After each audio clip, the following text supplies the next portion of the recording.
Bienvenidos a Plataforma Digital Metodología, que es más que investigación.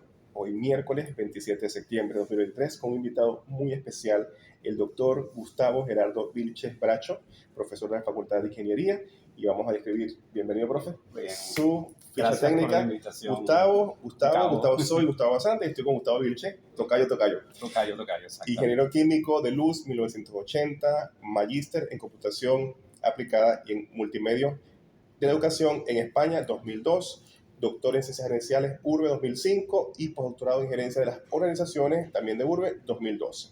Locutor profesional, o sea que una vinculación también por las comunicaciones. Músico del Conservatorio José Luis Paz, un excelente académico, científico, alguien muy brillante, muy sabio, amigo, colega de la casa, y vamos a tratar de develar en esta investigación esta tarde una historia bien interesante, justo como preámbulo a un mes del Día del Ingeniero en Venezuela, que también estamos con un profesor ingeniero que nos va a contar su historia. Gustavo. Bueno, todo nace, digámoslo así, desde mi proceso de infancia, digámoslo. Mis tías abuelas fueron las que me introdujeron en la educación y más adelante, cerca de mi casa, mi mamá, cuando ya era pertinente, no podía estar en primero o segundo grado, me lleva a un colegio que se llamaba San Cristóbal. Y ahí ahí me hacen una prueba y el director después, porque veníamos con una escuela que tenía mis tías abuelas, preescolar en el centro, en la calle Pascualito, que hoy en día ya no existe, porque fue derrumbada cuando se hizo el proceso de modificación del centro de la ciudad. Y ellas vivían allí y mis padres me llevaban para esa escuela, digamos así, como de preescolar. Cuando mi mamá me lleva, mis padres me llevan a San Cristóbal, me hicieron una evaluación. En esa evaluación el director quería ponerme en cuarto grado. Wow. Entonces mi mamá dijo, no, es muy pequeño para estar en cuarto grado. Entonces me pusieron en tercer grado. Y allí empecé los estudios digamos, ya formalizados de primaria, ¿no? Mis tías abuelas tenían un permiso educativo, como decir, un preescolar en esos reposos de esos años 60, ¿no? Los años 60.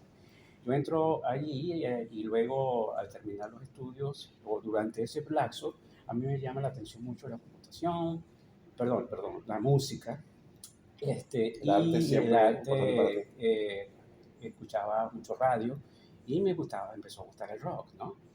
Y de ahí las primeras bandas que yo escuché eran Creedence Clearwater Revival, Led Zeppelin, King Crimson. Estamos hablando de la época del 60, de los 60, ¿no? Los mismos Beatles, los Hollies, ya está. Inclusive escuchaba mucha música y mi padre me compró un radio y a su vez me compró una grabadora de cinta, porque yo cuando escuchaba una canción me llamaba tanto la atención que la quería escuchar muchas veces, y me compré una grabadora de cinta y yo grababa lo que pasaba en la radio y después escuchaba las canciones. En ese proceso lo primero que me acercaron fue un cuatro, pero no lo vi como de música venezolana, pero me llamaba más la atención la guitarra. Okay. En esos años, digamos que fueron los años 68, 69, cuando ya me estaba pasando para entrar a estudiar en el Instituto Latino. En un diciembre, el Niño Jesús, o San Nicolás, me trajo la guitarra acústica. Qué bueno. Esa guitarra acústica cambió mucho y me interesé mucho en aprender. Mi mamá tenía una prima que se llamaba Mercedes Cardoso, que tocaba guitarra. ¿Y tu papá Gustavo, disculpa, señor Gerardo? No, señor Gustavo, y era de profesión, de oficio. Te puedo decir que mi papá era reportero gráfico. Trabajó en sus inicios, te puedo decir que en Foto Beckman. Y después trabajó en la revista Maracaibo, que es de Hernández Calle. Hernández Calle. Después, y mi mamá empezó a trabajar en lo que era el Consejo Venezolano del Niño. ¿Su nombre? Lesbia Bracho de Vilches. Lesbia Bracho de Vilches. ¿Y hermanos? Hermanos tengo yo, uno solo, Carlos Julio, que lo saludo, que déjame mencionarlo y saludarlo por aquí. Carlos Julio fue excelente, gracias Carlos, porque grabando, ya como comunicador, tengo que decirlo, como estudiante de comunicación social, grabando 2 programas que hicimos, 2 reportajes radiofónicos, cuando mi radio era periodístico Radio 1, era periodístico Radio 2, en los años, finales de los años 90, casi 2000. Se nos cae la cédula, pero bueno, para adelante. En mi casa. Estuve en mi En tu casa, en la limpia, sí, cerca de la Sucre. clínica Sucre, sí, que grabamos el del sismo. Y después fue qué hacer antes, durante y después de un sismo, y un viaje de vuelta a la vida. Qué hacer antes, durante y después de un sismo era, por supuesto, por lo de Vargas en 1999. Y un viaje de vuelta a la vida fue sobre la reconstrucción del bus que cayó al lago del puente en el año 91, sí, que era el año 2001. Entonces era como la reconstrucción 10 años después.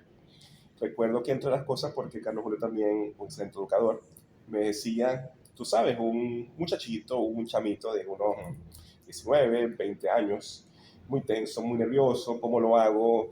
Engolando o tratando de llevar las voces de esos grandes locutores, Gilberto Correa, Napoleón Bravo, Rey Tolina, tantos de esa época, y él me decía, hazlo como tú mejor sientas que lo debes hacer, hazlo conversacional, no engoles, no imites a nadie, sé tú mismo.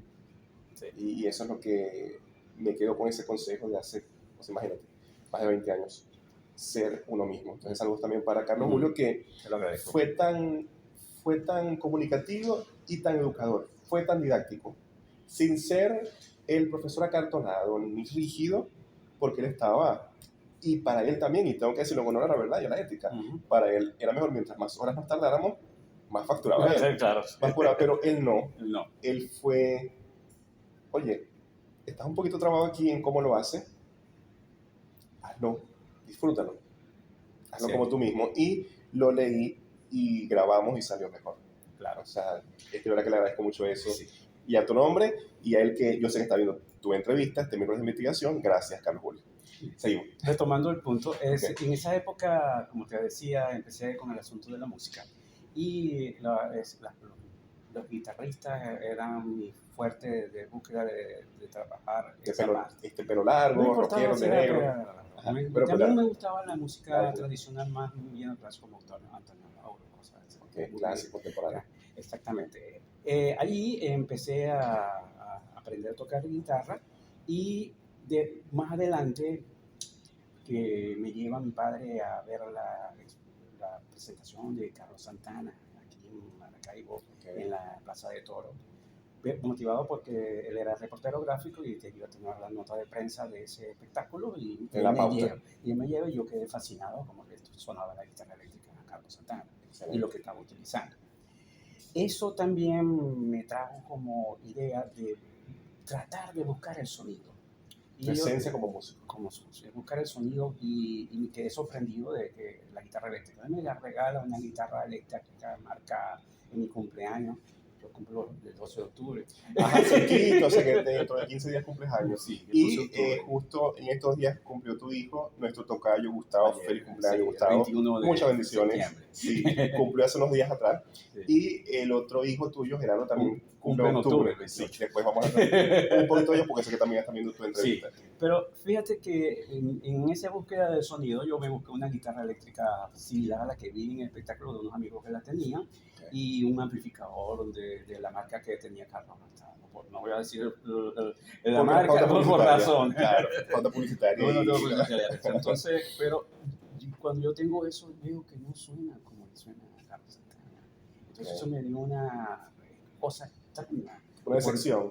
No una decepción, una búsqueda de por qué el amplificador no sonaba eso. En ese me puso a investigar, me pongo a ver y consigo que hay una cosa que se llama el distorsionador. Y no tenía la capacidad de comprar eso, y me busqué una revista electrónica, aparecía un circuito y lo hice el circuito. Lo metí en una cajita de metal y hice el circuito, y con el amplificador que me había dado papá con la guitarra. O sea, que te ha gustado el ingenio. Exacto. La astucia como ingeniero. Y esa guitarra, esa combinación me acompañó, de esas tres cosas me acompañaron por mucho tiempo, estando estudiando en el latino inclusive. El ingenio y la curiosidad. Pero aún así no quedaba satisfecho de que lo que estaba haciendo no era el sonido. que buscaba. Estando en el Latino, estando allí, bueno, conozco a algunos amigos y empiezo a hacer una banda de música de rock pop, lo que hoy en día se ¿Cómo dice se llama esa covers. banda? Se llamaba Eclipse. Okay. ¿Continúa vigente? ¿Continúan No, ustedes ya reunidos? no. O sea, ahí conocí a un amigo que se llamaba Carlos Nieto, que es un músico profesional. Conocí a otro amigo que estaba allí, Jimmy Portillo. Había unos hermanos Vilches, pero que no eran familia mía, ¿No? que eran Primos. eran hijos del profesor César Vilches, que era Okay. el profesor que daba la parte de una de las materias allí en latino. Y ellos, uno tocaba bajo, perdón, él tocaba batería, timbales, y armamos una banda de música y hacíamos cosas y tocábamos en el latino, ¿no? Posteriormente, en esos mismos años, mi padre hizo una cosa interesante tanto con mi hermana y conmigo, que como era fotógrafo, tenía laboratorio en la casa, y nos metía en el laboratorio para que lo ayudáramos a ser revelado de los negativos, revelado de la foto, la ampliación y todo lo necesario. Te comento esto porque, te comento esto porque en un momento mi padre tuvo un problema de un infarto trabajando y tuvo que estar hospitalizado por un cierto tiempo y después cuando fue a la casa él me dice, Gustavo, va a venir, vas a acompañar, aquí está la cámara, aquí está las baterías, antes era una batería, un par de baterías pesadas, con el flash, aquí están los negativos, tú vas a acompañar al periodista de Panorama, las fotos a donde él vaya y vas a ir con... ¿Se puede decir el nombre? Sí, creo que no recuerdo el nombre, pero tengo idea que era uno de los colegas que estaban ahí, pero mi papá más se relacionado con los reporteros, no te digo cuál era el periodista, pero sí me acuerdo de José Mandalunis. Ah, claro, profesor de la Escuela de Comunicación Social. Que era el corresponsal del Daily Journal. Okay. Y entonces yo acompañé a Joseba en varias oportunidades, haciendo fotografías, sustituyendo a mi padre y haciendo el revelado de la foto yo a los 16 años. Wow, excelente. Es recién graduado de bachiller. Un chamito. Un chamito. Un niño todavía. Pero esa fue mi primera experiencia, digamos, que laboral. O sea, eso fue muy interesante. Te comento. En esos años, yo también tuve la necesidad de mejorar una guitarra. O sea, quería una guitarra más, que sea la de Carlos Santana. Y mi padre me lleva a Galería Arte Musical, que ya no existe, que estaba en el Centro Comercial Guinea. Ah, recuerdo, claro. Entonces allí me lleva y me dice, bueno, ¿qué guitarra? Cojo la guitarra y dice, concha, es muy cara. O sea, estamos hablando de los 70, una guitarra que costaba como 800, 900 bolívares. Mucho dinero. Doble del sueldo, o casi el triple del sueldo de lo que tenía mi papá y mi mamá. Entonces él dice, bueno, está bien, veremos si más adelante. Al tiempo, como a 2, 3 meses después de esa, me lleva nuevamente y dice, he hablado con el señor Carrascón, y voy a hacer unas 24 letras donde vamos a pagar eso. No existía ni tarjeta de crédito ni nada de eso. Claro. Y él llega a ese acuerdo y da un inicio. Sí, efectivo y cheque, sí, okay. Pero más la gente más efectivo que cheque. La gente se movía en ese entonces. Él dice, Gustavo, voy a pagar eso en 24 pedazos, o 24, uno por mes, proporciones, claro. En esas proporciones, y voy a dar un primer pago que se llama inicial, y para que nos llevemos la mitad. Excelente. Claro. Entonces me dice así, Gustavo, me pone la mano en el hombro y me dice, ¿tú pagas la mensualidad? Y yo le digo que sí. Entonces no sabía en qué camisa de once varas. Pero bueno, entonces me dice, muy bien, perfecto, acepto tu palabra. El compromiso es que tú reúnas ese dinero todos los meses. Ya sabrás de dónde. Tienes que buscar, tienes que trabajar, tienes que emprender. A ver, ya sabrás de dónde. Y en pro de esa guitarra que tú quieres, si tú no pagas esa, tenemos que devolverla porque tenemos un fallo del pago. Esa es la parte del acuerdo. Claro. Entonces, ahí es donde yo me doy cuenta que debo valorar lo que más aspiro contra dejar de querer otras cosas. Okay. O sea, si quería la guitarra, tenía que abandonar de irme a pie al colegio Sacrificarte de comer en el algunas colegio, comodidades. y si iba para de ir al cine o otra cosa, porque así era, ese era el punto. Algún gusto, sí, A la o alguna larga merienda. eso me dio el punto de que si yo podía reunir y que tenía un objetivo específico de comprar algo, podía olvidarme de otra cosa que lo consideraba menos importante y irme sobre la más importante. Gustavo, y te enseñó a ser metódico. Que ahora estamos hablando de plataformas digital, metodología, que es algo más de Sí. investigación. Te enseñó un método, un sistema para conseguir A la una larga, meta, para lograr una meta. Si tú ves eso, el dinero salía o de mi madre o mi papá, que lo llamaríamos la mesada que te dan para ir al colegio. Exactamente, claro. Pero tenía que valorar eso y guardarlo y abstenerme de otra Para tu cosa. parte, claro. Es decir, no lo gastarlo en tonterías, sino Ser ganarlo. consciente, ser maduro, ser juicioso. Sí. Y eso me dio la oportunidad de que, por eso tengo 14. 14 guitarras, señores, tiene 14 guitarras. No solamente 14 Le dije guitarras. que para la entrevista hubieras traído una guitarra, pero la guitarra no es algo bueno. Pero me dijo, Gustavo, tengo 14. Bueno, una, Sí, una de ellas, de 14. De las más, es decir, ¿no? Conservo todavía las dos que me dio las dos que dio mi padre. Que tiene un valor sentimental increíble. La acústica, la Teisco, que es la otra. Tengo la Yamaha que compré con mi esfuerzo y tengo todas las demás. La Les Paul, la Fender, la Charvel, la Ovation, la Godin, la Rolands y así sucesivamente. Y los dos cachorros, tanto Gustavo como Gerardo, ninguno se inclinó Bueno, por gusto por... Fíjate que eso, y atando estas dos cosas, fuera de los deportes, que también hacía deporte, basquetbol, voleibol en el colegio. O sea, ¿cuándo descansaba? Eras incansable. Era incansable.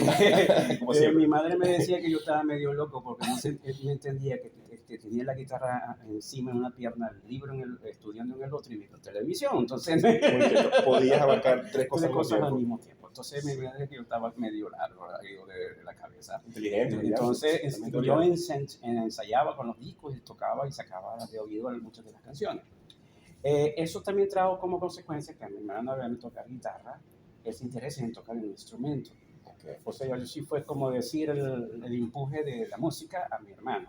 A Carlos Julio. Okay. Y él empieza a tocar también órgano en el proyecto musical. Okay. Con Gabriel Grau, que fue el que le enseñó. De allí, en el latino, en el interín de la banda que yo tenía, que nos tocaba a mi hermano, más adelante, uno de los el bajista que estaba allí, tocaba batería en la iglesia San Juan Judas Tadeo. Y me lleva y a ver, necesitamos un guitarrista. Bueno, me voy para allá con él y me lleva al cuarto de ensayo y ahí conozco a Carlos Bermúdez y a los demás, las muchachas que cantaban allí y los otros muchachos que estaban en esa. Y él tocaba batería y yo me puse a ensayar y eran en el coro de la iglesia, que se tocaba los domingos a las 6 de la tarde. La sorpresa de que yo era muy rockero. Ahora te imaginas la cara del sacerdote cuando la cara de guitarra. Él no dijo nada. No pegó el grito. Lo que hizo fue que me vio y se sonrió, ¿no? El padre Juan. Entonces ese padre bueno le gustó la cosa. Que al final de la misa, Gustavo, ven acá. No fue así. O sea, a la larga, ese cambio hizo que esa era la misa más oída. Claro, más moderna. Más moderna porque no era acústica. Entonces, y una oportunidad para traer más jóvenes a la iglesia. Exactamente. Porque el sonido era muy moderno, para la época muy de avanzada. Estamos hablando de los 70. Como has sido tú siempre, sí. Y claro, en vez de verlo como una amenaza, más bien una fortaleza. Y fomentó eso. Ahí conocí a Carlos Bermúdez, que fue el que estaba tocando bajo, y fue el bajista que con Carlos Nieto, que estaba en Eclipse también, formamos, y otros amigos conocidos que estaban en el latino, que Erleri Morales fue lo que montamos la banda que hoy día es Siriaca, en el año 1980. Ahora te comento, voy a pasar, pero también irme a la parte de estudio, ¿no? Exacto, Gustavo, quería saber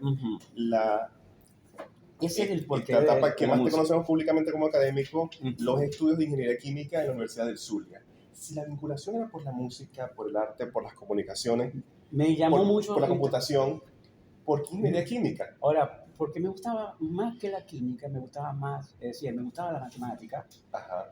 Yo fui, él estaba en el cuadro de honor del latino cuando me gradué. Como siempre, excelente estudiante siempre. El estudiante fue compañero de estudio Brillante. de Estela Barrivero. Hola, Estela. Saludos, Estela. Claro, está bien. Estudiamos juntos, que era la hija del dueño del latino, Jesús Barrivero. O sea, que tú eres como un niño consentido ahí. Entonces yo, ¿sabes? Yo iba prácticamente todo el día al latino, en la mañana a clase. Y vivías allí, o sea, en tu segunda casa.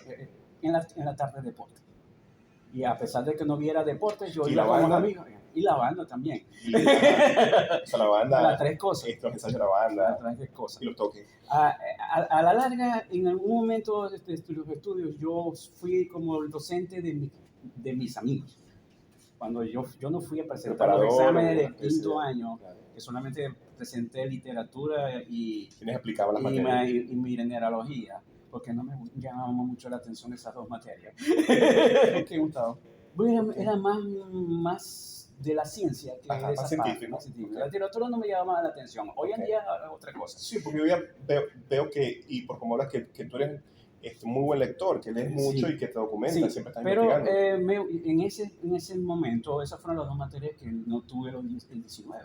Yo no las exhibí. O sea, en ese momento en 19 y 20. No obtuvo 19, pero sí como un 18. O sea que sí, igual fue que brillante. Sí. Entonces, inclusive me dije, ¿cómo le gustaba? Porque hubiera podido pasar eso también. Un poquito más de cuidado. Sí, pero bueno. Pero yo me llamé mucho la atención la parte de la electrónica porque hice el circuito. Entonces me puse a investigar esa parte de electrónica. Yo quería estudiar ingeniería electrónica. Pero en Maracaibo Luz no tenía electrónica, solamente en Caracas, en la Simón Bolívar. Entonces los costos de irme para allá eran muy complicados. Entonces decido ingresar, porque me gradué en el 73 de bachiller y en ese lapso hubo un periodo de un año para poder ingresar a Luz. 1974. En noviembre de 1974. Entro a estudios generales, lo que hoy en día ya es estudios generales, en un módulo unido que estaban las clases allá. Y allí te puedo comentar que el profesor que nos dio matemática en el latino, Jairo Nava, saludos a él, ya debe estar como los 80 años. Pero igual está viendo, él en estos meses, año pasado me lo conseguí en Charcutería Fina y me reconoció y me dice igualito. Excelente. Estaba más delgado, yo no lo reconocí a él, pero él sí me reconoció a mí. Qué bueno. Bueno, fíjate que los buenos maestros reconocen siempre. Entonces, él, estando en quinto año, él dio matemática, él nos daba química y matemática, y el otro que me dio matemática en tercer año es Carlos Riquelme, que fue era profesor del latino, pero también era profesor de luz. Cuando yo entré en estudios generales, yo me consigo Carlos Riquelme como profesor de lógica. Profe, lo encontré en latino y también luz. Y bueno, Jairo nos había preparado a lo que dijo, ¿quiénes se van para ingeniería? ¿De quién estudia ingeniería? Yo le matamos la mano, bueno, lo voy a preparar para que entre en ingeniería. Y yo entré en ingeniería a estudiar en estudios generales y ya sabía derivada. O sea, sabía unas cosas que no se dan en el bachillerato porque él nos preparó. Cuando yo entré a matemática 11-11, como se llama, entonces la matemática en estudios generales, me consigo con Daniel Vera, que es el profesor Daniel Vera, y es que ya yo conozco algunas cosas que iba a conocer más adelante, en la segunda materia, 21-21, y pues posterior. Y yo escojo química porque era las ingenierías, las otras no me llaman la atención porque más compatible desde el punto de vista de formación y mis intereses, ¿no? Estando estudiando ingeniería, ¿fuiste preparador? No, fíjate lo interesante. Yo ahí, estando estudiando las materias, la matemática, la química, la física, toda esa serie de cosas, me dan clase de programación. En la clase de programación, el profesor que me da clase es Mario Isea. Profesor Mario Isea. Saludos, Mario. Estudia con su hija. Saludos, Carla. Mario, esa materia me cambió el modo de pensar. Porque la programación tiene un factor de lógica y un factor de saber todas las cosas que tienes que hacer para poder programar hacer un programa. Entonces, ser más de lo evidente, más detallista. Entonces, eso me cambió la forma de pensar y ver las cosas. Mario, cuando fui presidente, antes en ingeniería se hacían las pruebas parciales y no, ibas a hacer una prueba final. Cuando yo fui a hacer la prueba final, entrando, él reparto los exámenes y entonces después que estábamos sentados y empiezo yo a tratar de trabajar, él se me acerca al pupitre y me dice, me quita la prueba. Gustavo, permíteme, 20, vete.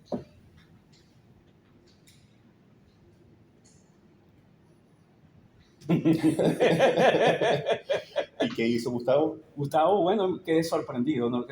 Y todos los compañeros sorprendidos, porque es decir, yo no peleé un 20 en esa materia. Digámoslo así. Las otras materias no eran tan fuertes porque era bastante duro como se daban las clases de ingeniería y la mayoría eran unos profesores que venían de la industria y nos acostumbraron muy exigentes a estudiar. Ahí en los exámenes que, digamos, que teníamos en algunas materias eran lo que era el libro abierto. Se hacían la parte teórica en la mañana y después entregaba el profesor el examen. Ahí está el examen práctico, ahí está la biblioteca. Los veo el lunes en la oficina. o en currículum. Fíjate que estaba abierta la facultad, entonces nosotros nos quedábamos todo ese lapso investigando. Tú no podías en la confiar, biblioteca, un espacio como el que estamos hoy día. Sí, no puedes confiar lo que hacen tus compañeros porque era un diseño. Y entonces eso implica el ingenio y buscar todas las tablas que estaban en los libros y era complicado. Y después defender el asunto. Yo tuve profesores que trabajaban en esa onda, ¿no? Y tuve profesores que la redacción era importante. En la teoría se debe decir exactamente cómo fue definida, no otra, no interpretada, sino definida como está. Se debe tener el respeto de esa definición y no modificarla en términos de cómo la pienso. Yo tengo muchas dificultades con algunos de esos profesores porque yo ella la interpretaba y la ponía como yo la entendía. Pero algunos me decían, no, si yo te digo cuál es la definición de la teoría tal, tiene que ser exactamente como la elaboró el que la creó. Ahora, que tú la utilices y la redefines es para otro propósito completamente diferente. Gustavo, seguiste siendo un brillante estudiante de ingeniería química. Ahora, cuando veo la computación, eso veo una materia que se llama controles de procesos. Me dio el profesor Ildefonso Arrieta. Y Ildefonso nos da una manera de cómo es la simulación, cómo se controla la planta, qué aparatos se manejan eso. Y eso tenía un componente lateral de programación. Yo decido, en una oportunidad veo en cartelera que estaban pidiendo los que iban a ponerse en el noveno semestre, los que iban a candidatarse a las temas de posgrado.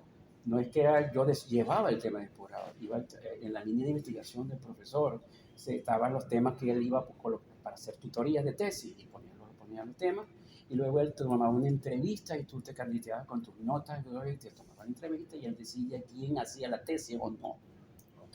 Hoy en día no se perdió ese proceso.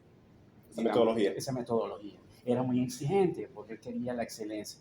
Bueno, yo me metí y hice mi trabajo de tesis fue la simulación de un evaporador desde el punto de vista computacional. Eso, en ese momento histórico, cuando estoy haciendo eso, sale una oportunidad de ser auxiliares docentes. Varios de los que estudiantes... becarios, auxiliares docentes. Era un concurso... ¿Una que se usa así como concurso? Sí. Para poder el cargo... Sí, pero este era un concurso preferencial para un cargo por medio tiempo. Y varios de los que estudiaron conmigo en química fueron para psicobásico, física, en química, en otra manera, y eso salió del Instituto de Cálculo Aplicado. De ICA. Entonces, dos de nosotros, Rolando Ramírez y yo, aplicamos a esa oportunidad y en ese momento histórico estaba de director Juan Simón Márquez. Juan Simón es el papá de Ana María Simón. Pero todo el mundo creía que era Juan Márquez. Sí, y Simón era un segundo nombre, el apellido. Pero él fue el director cuando yo entré al Instituto de Cálculo Aplicado. Y yo gané ese concurso de credenciales y entré como auxiliar de tiempo hasta medio tiempo. A ver, Pues estamos en vivo para plataforma y siempre nos pueden llamar. Déjame apagarlo. Ok, entonces Gustavo, Allí, retomando, ajá. cuando te gradúas, no te pongas tan allá porque recuerda que la cámara... Fíjate que yo entro como auxiliar docente sin haberme graduado de ingeniero. Ajá. Porque era un concurso de credenciales. ¿Y de allí ya comienzas a ser profesor de la Facultad de No, Ingeniería? Todavía no. ¿De la Facultad de Ciencias?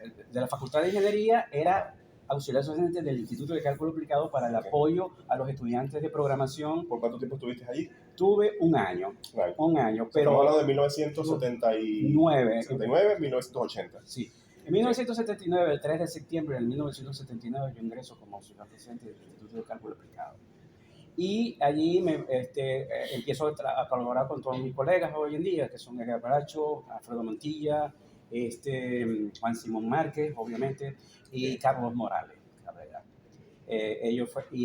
Nelson Villalobos, hoy difunto, y Antonio Nelson Villalobos fue el presidente de SUNE. No, ese es Nelson Márquez. Nelson Márquez, okay. Nelson Villalobos, que era uno de los analistas que estaba allí, en el área. A la larga yo pasé 20 años con él uno al lado del otro, ¿no? En la misma oficina. Fueron tus padres académicos. Digámoslo así. Entonces yo, en ese momento, el profesor Morales se va de, fíjate el punto importante, el profesor Morales se va de posgrado a Estados Unidos en la Universidad de Boston, Amherst, a estudiar una maestría de computación. Y yo lo sustituyo andando en las clases de él, porque se iba de sabático y hacer el posgrado allá. Y entonces yo tomo las materias que él dejaba porque se tenía que presentar a estudiar allá. Esa fue mi primera experiencia docente con las clases del profesor Morales. Más adelante cambian a Juan, que Juan también se va de sabático, y yo entré al profesor Carlos Aquino. Y Carlos Aquino, estando trabajando, él hace una solicitud de un concurso de oposición para un profesor investigador del Instituto de Cálculo Aplicado. Yo aplico con otro y yo gano esa oposición. Ahora, te comento. 1980.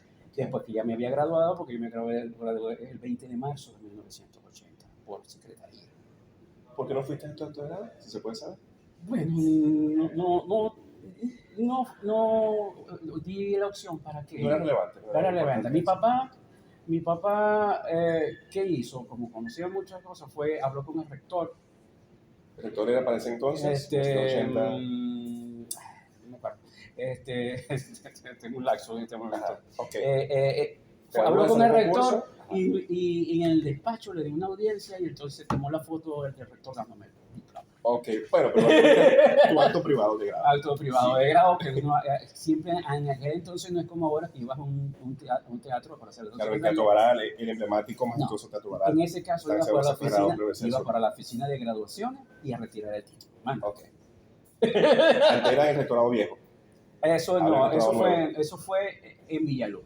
Villaluz, ok. En Villaluz. En el edificio Fundaluz. En el edificio Fundaluz. Era retirar el título allí. Okay. Fíjate, eso es interesante. Y yo después de ese proceso ya tenía el título en mano, yo puedo participar para ser docente, claro. Profesor instructor. ¿Estaba en tus metas ser docente o tus padres académicos te llevaron te digo, las circunstancias de ser auxiliar docente, de que en mi oficina pasaran todos los estudiantes de ingeniería y todos los profesores de ingeniería de luz, y enfrentarme a muchachos de programación o de otras materias que usaban programación para hacer trabajo con modelos que no eran de ingeniería química. Eso me forzó a mí a estudiar de las otras carreras. Okay. Hoy en día te puedo decir que me pones en el escritorio cualquiera de las experticias de la otra carrera, yo sé de las otras ingenierías. Las materias, las dominas. Las domino, a pesar que soy ingeniero químico. Porque te especializaste en eso, porque te preocupaste por estudiarlas y porque tus padres académicos te llevaron. Y por el trabajo, porque el trabajo de apoyarte a ti en computación, y si tú eres ingeniero, por ejemplo, de esta, entonces yo tengo que saber de lo que tú sabes para poderte ayudar. Eso me trabajo en equipo, la integración de las disciplinas. Sí. O sea, para que yo te pueda resolver el problema problema matemático o el problema de diagramación o el problema de instrucciones en computación del modelo matemático que tú estás trabajando, que es diferente al que yo conocí como ingeniero químico, que tenés que aprenderlo también. Okay. Entonces, fíjate el punto. Eso también me llevó a que por esa oficina pasaban gente de la escuela de administración de luz o contabilidad y entraban con de ciencia. Ahora, otra facultad sí, de otras facultades. De ciencia fue algo interesante. Ajá. Ya te comento. Yo estando en el instituto, llegó un computador PDP-11 y que llegó con ciertos desperfectos que pasaron en Aruanda, se cayó, se dañó. Entonces llegaron los técnicos de la empresa Coacin, que ya hoy en día no existe, Jaime Maña, Carlos Gómez y René Arteaga. Excelente con los nombres, señor. Ahora, eso es muy interesante porque cuando empiezan a reparar el equipo y empiezan a hacer el proceso de instalación, yo empiezo a dar la curiosidad del aparato. Entonces, veo el primera vez enfrentamiento a un computador, porque el instituto lo que tenía era un terminal que era del centro de computación, porque ya no tenía el 1130 que yo vi cuando estudiaba en ingeniería, o sea, eso era lo que había allí. Y empecé a vincularme con los dos operadores y sabía cómo era la parte operativa. Y luego de ese proceso yo aprendí a arrancar ese computador. Los técnicos cuando me vieron hacer eso y que yo de manera autodidacta aprendí y encendí el computador, le puse la cinta, arranqué el sistema operativo y lo instalé. O sea que tenías esa curiosidad intelectual, ese niño investigador estaba ahí siempre. Ellos hablaron con la gente de Caracas y me contrataron por el otro medio tiempo.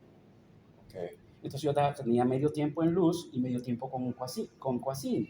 Y empecé a dar el soporte técnico de computación al Banco Comercial de Maracaibo, a lo que era el Banco Hipotecario de Zulia, Carbo Zulia, y las PDVSA se usaban los equipos digital. Okay. Entonces aprender de Caracas también. Sí, entonces allí es interesante porque en ese equipo, en esos años, en los 70, fue que se creó el sistema operativo Unix. Y yo instalé el padre del Unix ahí en esa computadora que tenía 256K, manejaba 16 terminales y era una magia lo que podía hacer esa computadora. Bueno, yo trabajé hasta que me salió el cargo de profesor investigador del Instituto de Cálculo Aplicado a dedicación exclusiva. Entonces tuve que renunciar al otro cargo que tenía y dedicarme a Luz. Okay. Eso, y me metí en el área de controles, porque ese era el área de mi trabajo de investigación de tesis, y empecé a investigar. En un momento de cuando se va a poner mi primer trabajo de ascenso, digámoslo así, fue hacer una adaptación del sistema computacional del digital para que usara la tarjeta perforada como se hacía con los equipos IBM. Y yo hice el programa que hacía eso. Y ese fue mi trabajo de ascenso. Mi primer segundo. El segundo, en los mismos años 80, del lado musical, aparece la interfase digital de instrumentos musicales. Y me llamaba la atención, yo creo que una de las primeras interfaces que vinieron a Venezuela fue la mía. Y yo compré eso y yo tenía las guitarras sintetizadoras que utilizaba Robert Fripp y tenía el medio digital y empecé la interfase del computador para poder interactuar con ellas. Eso me dio más adelante que el segundo trabajo de ascenso fue hacer una aplicación en Pascal para poder manejar esa interfase y la parte y me meto en el ámbito del multimedia, de computacional, usando esa parte. El multimedia estaba naciente en los años 90. En el 89, haciendo más historia, es que descubrimos las redes de datos y estaba el proyecto SciCit y había aquí un nodo en la central Bellavista 3, que era del CONICIT, que era el nodo de Venezuela del acceso a Internet. Y nosotros, el instituto, con colaboración del profesor Morales, y en ese momento estaba Antonio Castejón de vicerrector, y estaba Lombardi de rector, empezamos a trabajar en el acceso a Internet en el año 1989.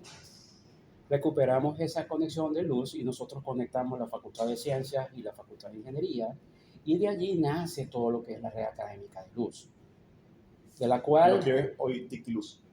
Sí, ahora te voy a decir, hoy es DICLuz, pero nace como un proyecto de vicerrectorado académico por razones de Antonio Castejón. Ok. Pero del otro lado estaba la gente de comunicaciones que hizo la interconexión de fibra óptica a la red para la parte telefónica y tal, el proyecto de microondas. O sea, que usted llevó a Gustavo a trabajar con Ahora, prácticamente varias facultades de luz. sí, No solamente nosotros, ingeniería, claro, sino pero ciencia, el proyecto de fibra humanidades. óptica era para telefonía, el proyecto de las Ok. microondas era para la secretaría y redes de datos, y el proyecto de red académica era para la parte investigativa, digámoslo Y así. doctorado académico. Exactamente. Allí pedimos la colaboración del Conde con Romer Rodero, pero Romer Romero, el profesor que estaba encargado del Conde, no veía el propósito y la idea de aquí en Internet.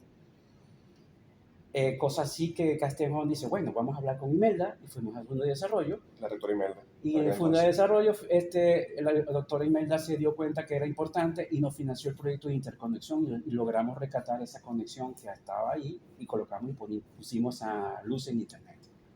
La primera Que fue la primera universidad.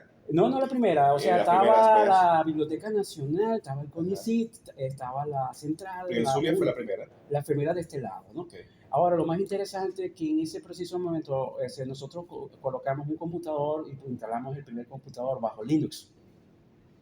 Y pusimos el sistema de correos electrónicos, servicios de dominio y todo en esa plataforma, en el instituto, donde yo empecé a trabajar en ese proceso y yo fui el que hizo la primera página web de Luz.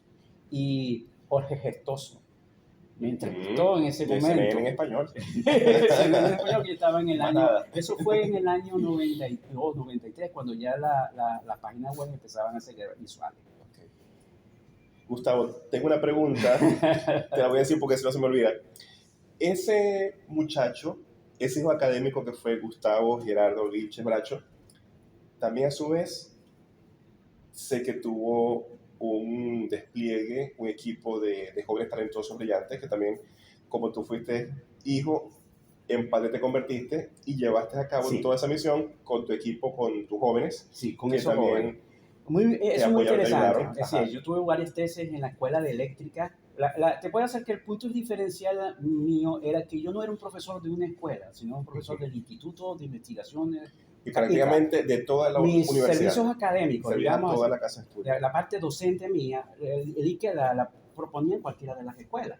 Okay. En un momento histórico, cuando empieza el Internet, el profesor Rafael Cabral, que era el coordinador del programa de estudios de la licenciatura en computación, va para el instituto, nos muestra el Internet y nosotros nos vemos motivados en ese punto. Y yo paso a ser profesor de la Facultad de Ciencias, en el área de conectividad y redes de datos, porque estaba metido muy involucrado con el Internet.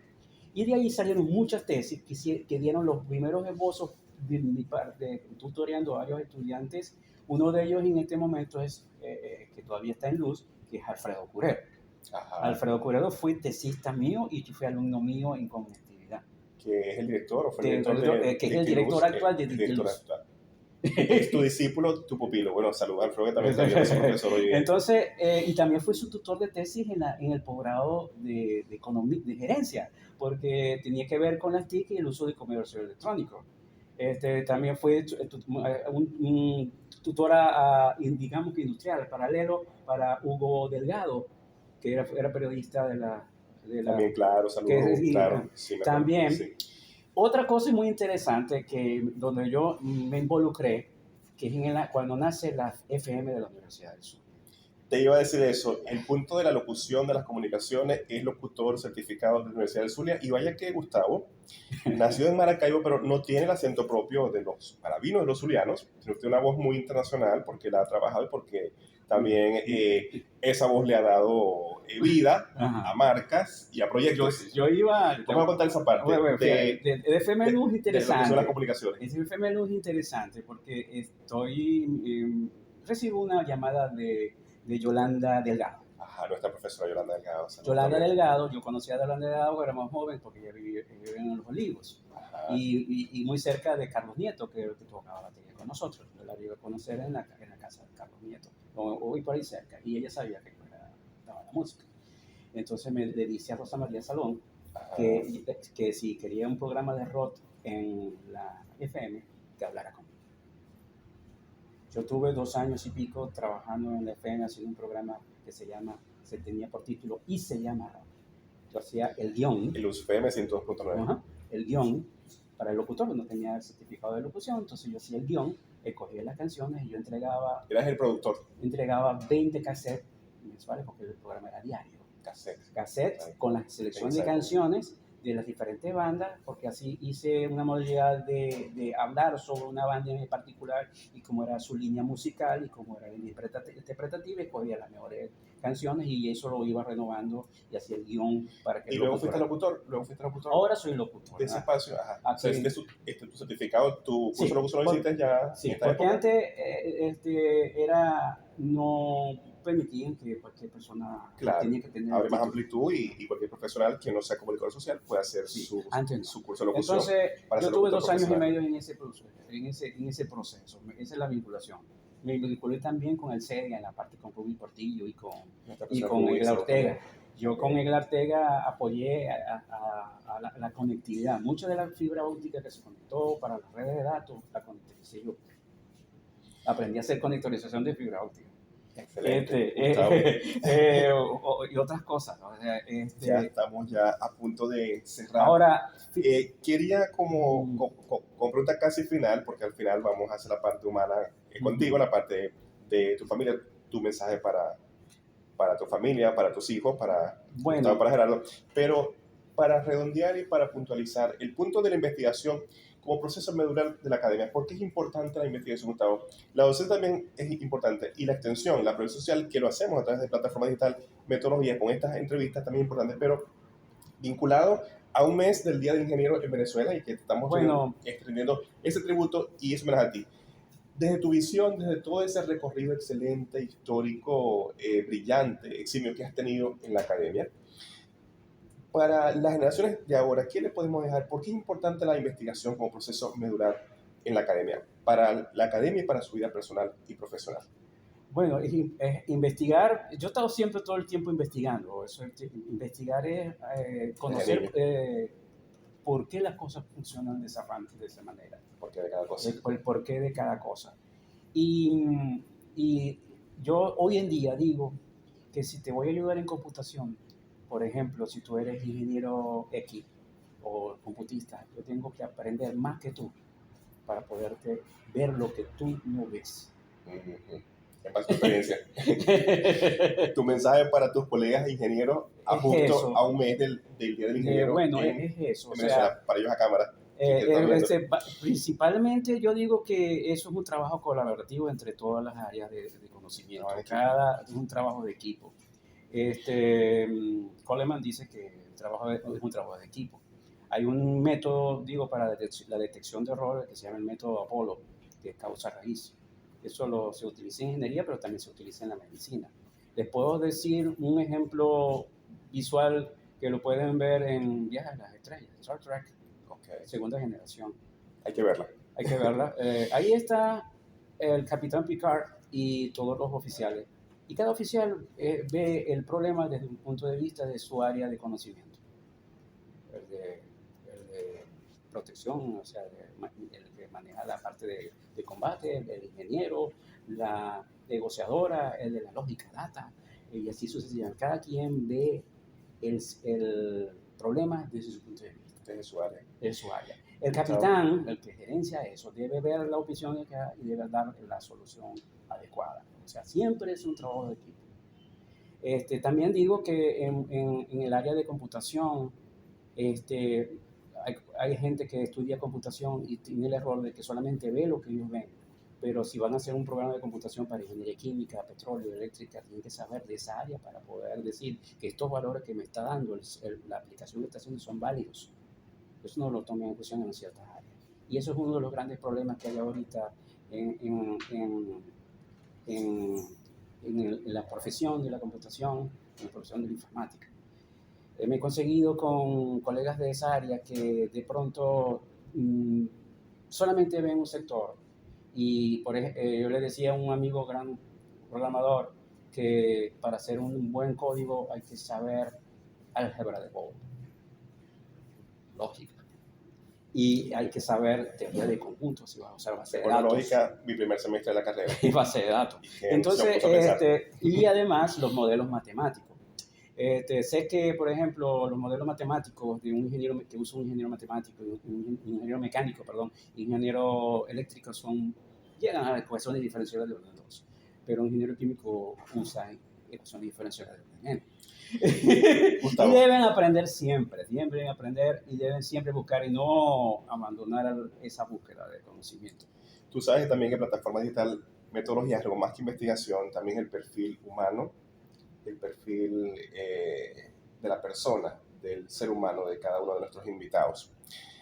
Teniendo a dos hijos también brillantes, excelentes, ¿qué mensaje, algo que papá, Gustavo, no le haya dicho a Gustavito, vamos a decirlo, Gustavo Junior, y a Gerardo, que se los quieras decir, que aprovechando esta entrevista contigo, esta conversación tan amena, tan interesante, tan científica, tan académica, tan brillante como tú, tan polifacética, tan multifacética como tú, podemos decirle a Gustavo y a Gerardo para cámara algo que yo sé que te están viendo en este momento y que quede registrado, pues que quede grabado. Tú sabes lo importante de los medios digitales porque tú también trabajas con multimedios y algo que por este medio tecnológico quieras decirle a Gustavo y a Gerardo.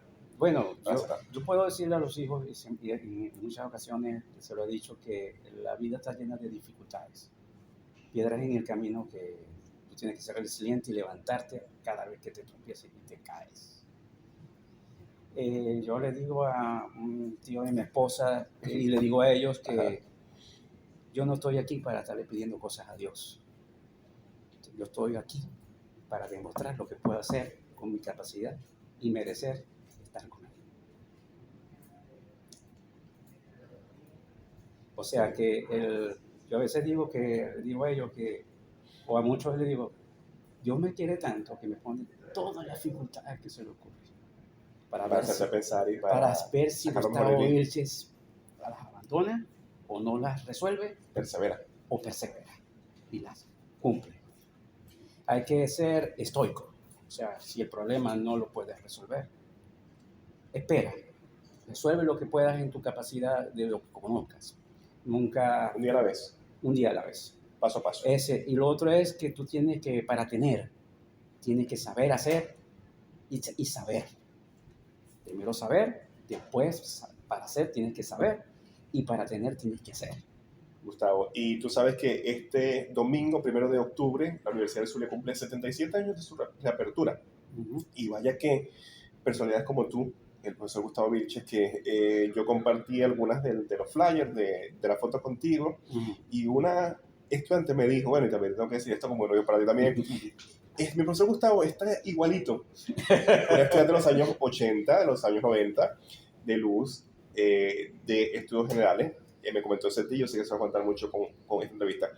El valor que tiene para ti la Universidad del Zulia como estudiante, como egresado, como profesor, como investigador. Bueno, tu mensaje por los 77 años de la apertura de luz. Bueno, la Universidad del Zulia ha sido en donde he aprendido casi todo lo que tengo. ¿Tu madre? Sí, una madre, digámoslo así. Nuestra madre. También tuve la osadía de saber retirarme a tiempo para poder desenvolverme sin ello. En otras áreas. En otras áreas. Pero vaya que no te has retirado porque vaya que sigues con nosotros, que sigues vigente. Sí, yo sigo vigente. O sea, si el proyecto es bueno, es viable, yo apoyo al que me lo solicita, sin esperar ningún tipo de retribución, porque nada cambia. Yo sé que sí, porque tú eres un hombre muy sencillo, muy humilde y muy dado, muy espléndido, y vaya que también nuestro reconocimiento por eso. Sí. Bueno, gracias por esta conversación, gracias por Cuando esta hora de que salga, conversación, el concierto, que tengo por supuesto, y tenemos una tarea pendiente, verte en concierto, verte con la guitarra, no hablamos de esa... en los espacios de la Facultad Experimental de Arte o en otro espacio académico de la Universidad del Zulia, para ese contacto. Decirles que esta fue una faceta no vista, no esperada del profesor Gustavo Vilches, algo que ustedes querían ver desde hace tiempo y que queremos conectarnos con esa parte humana, con esa fibra humana de Gustavo, que lo conocemos desde hace tiempo, un gran amigo, un gran profesional, un gran hombre, un gran valor, un patrimonio de la Facultad de Ingeniería y de la Universidad del Zulia. Gracias a todos ustedes por su sintonía, por su respaldo. Seguimos investigando, indagando, adentrándonos, tratando de buscar, escudriñar personalidades importantes para llevarse a todos ustedes a través de plataformas de esta metodología, que es algo más que investigación. Muchas gracias.